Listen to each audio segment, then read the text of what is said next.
Hello everyone, today on the channel Do You Know? We will talk about 5 professions that no longer exist. Stay tuned. Have you ever wondered what professions from the past simply ceased to exist?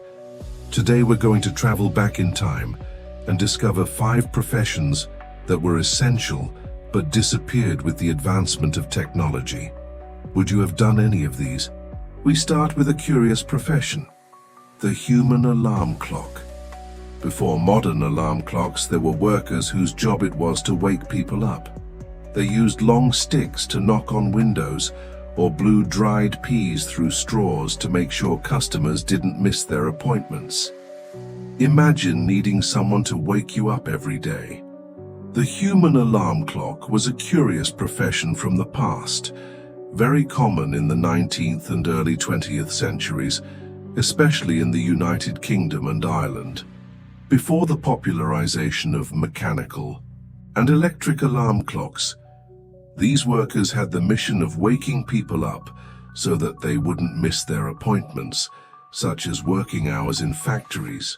Human alarm clocks used various methods to make sure their customers woke up on time. Among the main techniques were window knocking. They used a long stick to knock on the windows of the highest floors. Pea blowers. Some people used straws to blow small dried peas into customers' windows. Knocking on the door. For those who lived on the ground floor, it was common to just knock on the door. Fun fact, many human alarm clocks worked in the early hours of the morning and had a loyal clientele. Some would wait outside until they saw that the person had actually woken up. Why did the profession end? With the popularization of mechanical alarm clocks in the early 20th century, and later with the spread of digital watches and cell phone alarms, this profession became obsolete. In today's times, would you hire a human alarm clock or trust your cell phone? Human lampion. Before electricity lit up our streets, there were human lampions. They were responsible for turning the streetlights on and off every night and early morning. With the invention of the electric light bulb and automation, this profession gradually disappeared. Before electricity dominated the streets, public lighting depended on oil or gas lamps. To ensure that cities did not go dark, there was an essential profession, the human lampion. These workers were responsible for manually turning the streetlights on and off every day. Their main tasks included lighting the streetlights at dusk using a torch or wick soaked in oil, refilling the fuel tanks, whale oil, kerosene or gas, maintaining the lamps, cleaning the glass and replacing the wicks, turning off the streetlights at dawn to save fuel.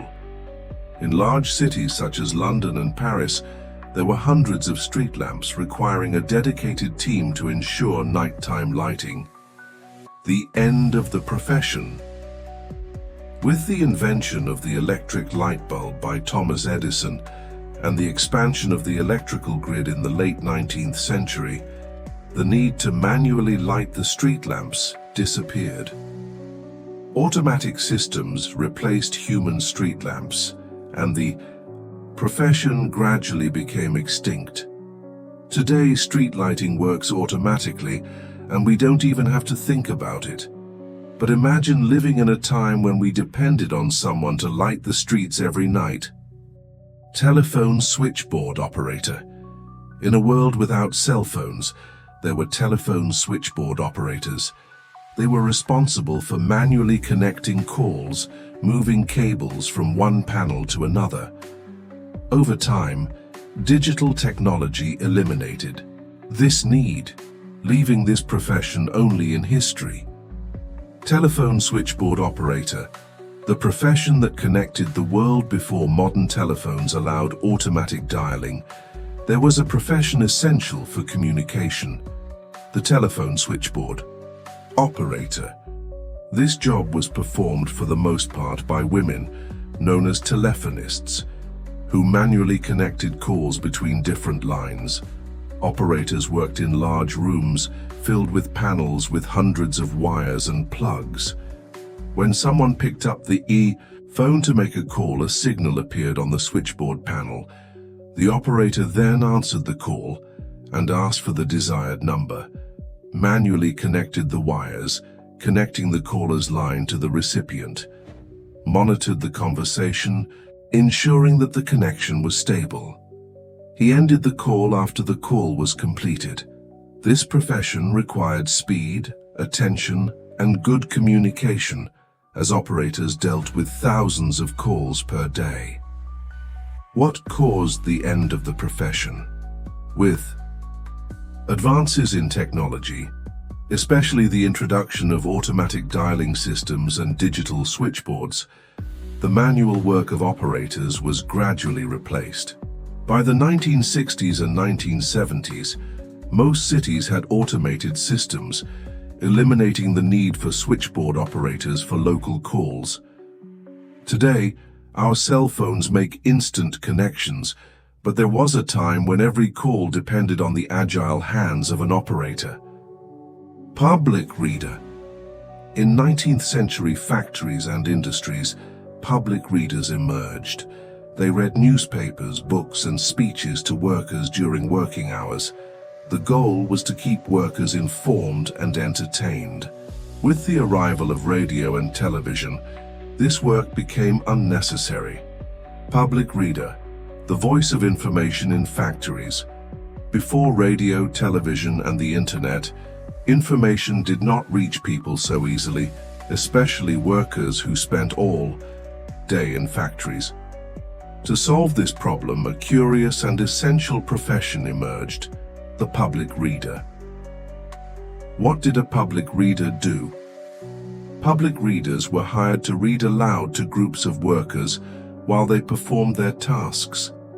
Their duties included reading newspapers and books to keep workers informed about political and social events, entertaining workers with stories and novels, making the repetitive work more bearable, broadcasting speeches and manifestos that often encouraged political debates within factories.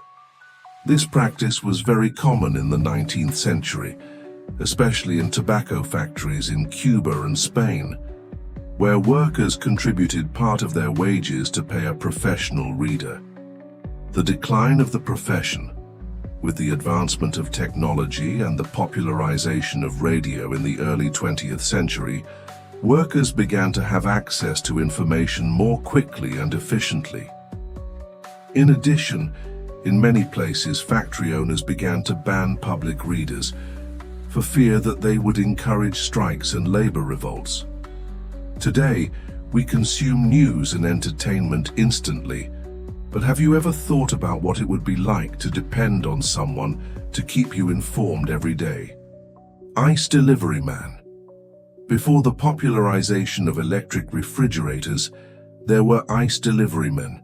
They transported large blocks of ice to homes to keep food cool. With the advancement of technology and the invention of modern refrigerators, this profession completely disappeared. Ice deliveryman. The profession that kept the world cool before the invention of modern refrigerators, keeping food fresh was a great challenge. To do this, people relied on ice delivery men, professionals responsible for distributing large blocks of ice to homes, restaurants, and markets. How did the job work? The deliverymen worked directly with ice warehouses, which stored huge blocks, taken from frozen lakes or produced in specialized factories. Their main tasks included transporting blocks of ice from warehouses to homes, using horse-drawn carts and later trucks, cutting and distributing the ice into sizes suitable for the so-called refrigerators of the time, which were insulated, boxes for storing food, serving customers regularly, since the ice melted and needed to be replaced frequently. In many cities, housewives would hang signs on their doors indicating the size of the block of ice they needed that day. The end of the profession. With the advancement of technology, the first electric refrigerators began to become popular in the early 20th century, making constant ice delivery unnecessary. Over time, the industrial production and distribution of refrigerators caused ice delivery men to disappear completely. Today, opening the refrigerator and getting some ice is a simple thing, but have you ever imagined depending on a daily delivery to keep your food fresh? So, did you know any of these professions? It's amazing how time changes the way we live and work, isn't it? If you like this video, leave a like and subscribe to the channel for more interesting facts about the past and future of work. See you in the next video.